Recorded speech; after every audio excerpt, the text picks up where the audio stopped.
Hi guys, Jonathan here from Structural BIM, and today I'm going to look at one of the new features in Autodesk Revit 2021, and that is finally we have a mesh visibility control. So previous versions we could add a piece of mesh, whether it be a fabric area or a fabric sheet. In this instance I'm going to add a fabric sheet in here, and I will place it in the host this time.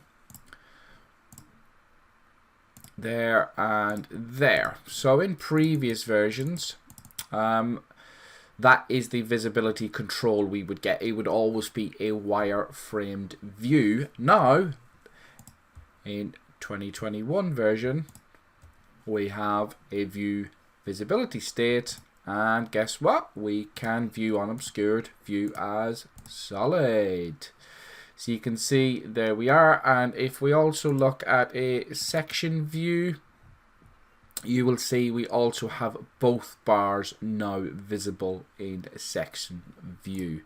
So it took them a little bit of time, but finally we'll be able to visibly see all rebar modeled in 3D. So put it in and edit your visibility state, view unobscured, view as solid, and you are good to go. So join me again soon. Don't forget to like and subscribe, where I will have more new features of Revit 2021.